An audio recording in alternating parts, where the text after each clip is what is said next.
Hello everyone, তোমরা সবাই কেমন আছো? আশা করি তোমরা ভালো আছো। আমিও খুব মোটামুটি ভালো আছি। তো এতদিন ব্লগ দিতে পারিনি, তো আমি খুব দুঃখিত।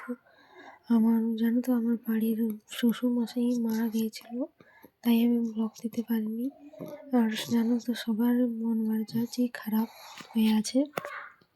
তো ও হচ্ছে হিঞ্জে নিয়ে এসেছিলো, আমি বলছি হিঞ্জের চপ করে দেবো।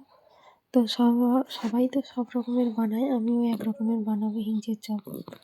হচ্ছে হিঞ্চেগুলো এখন বেছে নিচ্ছি, বেছে উড়ে তারপরে হচ্ছে হিঞ্চের চপ বানাতে যাব। হিঞ্চেগুলো বেছে ধুয়ে টুয়ে রেখে দিলে খুবই সুবিধা। আমি পেঁয়াজ, রসুন আর বেসন নিয়ে নিচ্ছি। বেসনে লঙ্কা গুঁড়ি, হলুদ গুঁড়ি, আর হচ্ছে জিরে গুঁড়ি, আর হচ্ছে মিট মশলা, জিরে আর পেঁয়াজ বাটাটা যে করেছিলাম, পেঁয়াজ বাটা আর রসুন বাটা দিয়ে ম্যারিনেট করে আমি রেখে দিয়েছি। তারপরে ওইগুলো তো ধুয়ে একবারে ভাগ ভাগ করে নিয়েছিলাম হিঞ্চেগুলো। এই যে আমার বেসনও ভাজা হয়ে গেছে, বেসনও হয়ে আছে, আর এটাও করা হয়েছে। এবার আমি